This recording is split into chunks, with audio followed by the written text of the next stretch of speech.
కొంతమందికి ఒక్కసారి చేయగానే వచ్చేస్తుంది. దానికి లక్ కారణమై ఉండొచ్చు, లేకపోతే వాళ్ళు నిజంగానే అంత కేపబుల్ పర్సన్ అయి ఉండొచ్చు. కొంతమందికి ఒక 2 టైమ్స్ పడుతుంది. బట్ మనం యాక్సెప్ట్ చేయడానికి రెడీగా ఉండాలి. ఫస్ట్ అసలు తప్పు చేసేది ఎక్కడ అంటే ప్రతి ఏజ్ గ్రూప్ వాళ్ళు యాక్సెప్టెన్స్ అనేది ఉండదన్నమాట. అంటే ఇదేదో నాకే వచ్చింది, నేను మాత్రమే నర్వస్ అయిపోతున్నానేమో, నేను మాత్రమే ఫెయిల్యూర్ తీసుకుంటున్నాను, నేను మాత్రమే ఫెయిల్ అవుతున్నాను.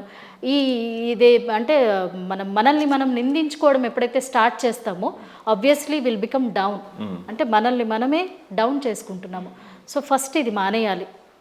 సర్వసాధారణంగా అందరూ నర్వస్ అవుతారు. ఫెయిల్ అవ్వడం అనేది చాలా కామన్ థింగ్. ఓకే, ప్రతి ఒక్కరు మీరు ఎవరిని తీసుకున్నా సరే, చాలా హై పొజిషన్లో ఉన్న ప్రతి ఒక్కరు లైఫ్లో ఇప్పుడు డెఫినెట్లీ ఏదో ఒక స్టేజ్లో ఫెయిల్యూర్ని రుచి చూసిన వాళ్ళే. సో మనము ఓన్లీ ఇప్పుడు ఫ్రంట్ ఎండ్ చూస్తున్నాము, కానీ మనం ఒకసారి వాళ్ళ బయో చూసినా, లేకపోతే బ్యాక్ వెళ్ళి వాళ్ళ హిస్టరీ అంతా చూస్తే కానీ మనకు అది అర్థం అవ్వదు.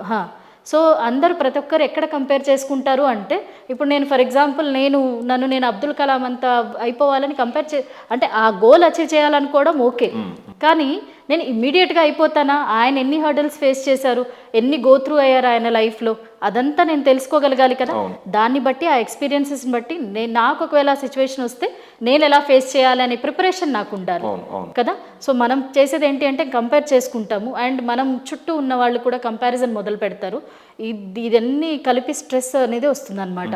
సో ఫస్ట్ థింగ్ చేయాల్సింది ఏంటి అంటే, దీనికి నర్వస్నెస్ నుంచి బయటపడడానికి ఫస్ట్ మనం చేయాల్సిన పని, మనము మెంటలీ స్ట్రాంగ్ ఉండాలి.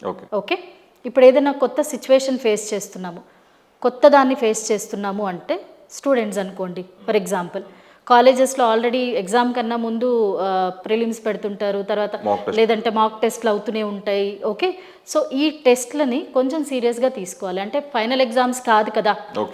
మన యాటిట్యూడ్ ఎలా ఉంటుంది స్టూడెంట్స్కి, ఇది ఫైనల్ ఎగ్జామ్ కాదు కదా, దీనికి చదవకపోయినా ఏం కాదు మమ్మీ. సో ఆ మైండ్ సెట్లో ఉండి సడన్గా ఒక్కసారి దానికి ఎక్స్పోజ్ అవ్వాలి అంటే చాలా కష్టం, మన మైండ్ వినదు.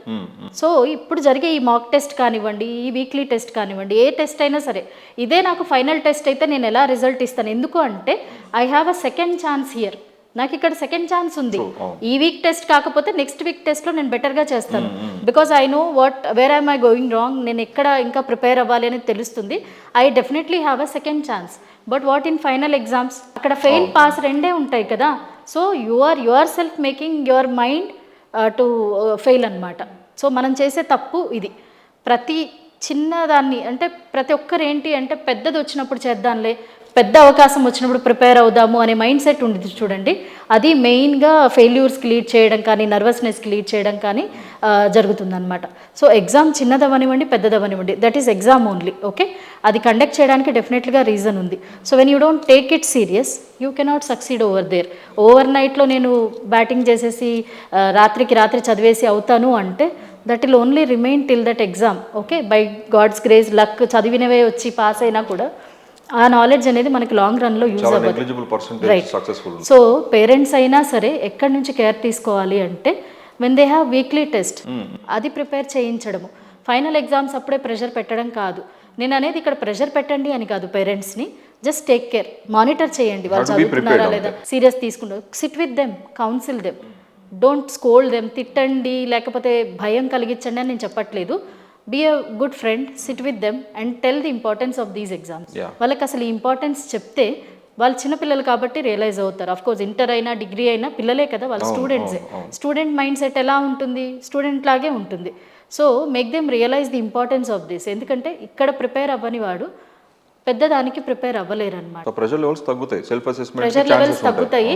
When you are similar with the situation, మీకు ఆ సిమిలారిటీ పెరుగుతుంది కదా, ఆబ్వియస్లీ భయం అనేది ఉండదు. నేను ఈ ప్లేస్కి ఫస్ట్ టైం వచ్చాను అనుకోండి, నాకు అంతా కొత్తగానే ఉంటుంది. నేను ఒక 10 సార్లు వచ్చాను అనుకోండి, నాకు తెలిసిన ప్లేసే కాబట్టి నేను ఈజీగా మూవ్ అవ్వగలుగుతాను. Same happens with everything. It all depends. అంటే దీన్ని మనం ప్రిపరేషన్ అంటాము. Preparation is very important for anybody in any situation. అది ఇంటర్వ్యూ కానివ్వండి, ఏదైనా కానివ్వండి, ప్రిపరేషన్ చాలా చాలా ఇంపార్టెంట్. మనము ప్రిపరేషన్ అనేది లేకుండా ఏది చేయాలని ట్రై చేసినా నర్వస్ అవ్వడం అనేది చాలా సర్వసాధారణం. మనము ఫస్ట్ దాన్ని యాక్సెప్ట్ చేయాలి. ఓకే, నర్వస్నెస్ని ఓవర్కమ్ అవ్వడం అనేటువంటిది చాలా ఇంపార్టెంట్ ప్రతి ఒక్కరికి. ఎందుకు అంటే అది ఓవర్కమ్ అవ్వలేదనుకోండి మంచి సిచ్యువేషన్ని లేదా మంచి ఆపర్చునిటీని పోగొట్టుకుంటాం. దీనికి చాలా రకాల టిప్స్ ఉన్నాయన్నమాట. అంటే ఏ టైప్ అంటే మనకి ఇప్పుడు జనరల్ మన రెగ్యులర్ లైఫ్లో మనం చిన్న చిన్న చేంజెస్ చేసుకుంటే మనకి ఇట్లాంటివి ఏమైనా ఓవర్కమ్ అవడానికి ఏమైనా పాసిబుల్ టిప్స్ ఏమైనా ఉంటాయి? Yeah definitely. ఈ టిప్స్ అన్నీ వర్క్ అయ్యేవే. ఇందులో కొన్ని పాటించినా సరే ఏదైనా ఒక్కటి చూస్ చేసుకొని పాటించినా కూడా మనం డెఫినెట్గా ఓవర్కమ్ ఏ సిచ్యువేషన్ కైనా ఏ సిచ్యువేషన్కైనా పనికొచ్చేది నేను చెప్తాను. ఓకే, ఫర్ ఎగ్జాంపుల్ ఇప్పుడు మనం ఎవరినైనా కలవడానికి వెళ్తున్నాము, ఇంటర్వ్యూకి వెళ్తున్నాము, ఎగ్జామ్కి వెళ్తున్నాము. బీ ప్రిపేర్ అవ్వండి. ఇందాక కూడా నేను చెప్పాను, ప్రిపేర్ అవ్వండి. కొంతవరకు అజ్యూమ్ చేయండి, ఎలాంటివి అడగొచ్చు, అలా అడిగినప్పుడు నేను ఎలా చెప్పాలి. అండ్ ప్రిపరేషన్ అనేటువంటిది ఒక్కొక్క సిచ్యువేషన్కి తగ్గట్టుగా ఉంటుంది. ఇంటర్వ్యూ అనుకోండి, you have to take care about your body language and then your communication. మీరు ఏం చెప్పాలి అనేది బాగా ప్రిపేర్ అయి ఉండాలి. ఎక్కడైనా డౌట్స్ ఉంటే క్లారిఫై చేసుకోవాలి. అదే ఒక స్టూడెంట్ అనుకోండి, ఎగ్జామ్కి ఏం కావాలో అది ప్రిపేర్ అవుతారు. లేదు ఒక న్యూ మీటింగ్కి వెళ్ళాలి, బిజినెస్ మీటింగ్కి వెళ్తున్నాము, so that also needs a lot of preparation, right? So నా దగ్గర నా ఫైల్స్ అన్నీ రెడీగా ఉండాలి, ప్రాజెక్ట్ రెడీగా ఉండాలి, ఎట్లాంటి టాపిక్ గురించి మాట్లాడుతున్నాము దాని గురించినటువంటి some background homework should be done.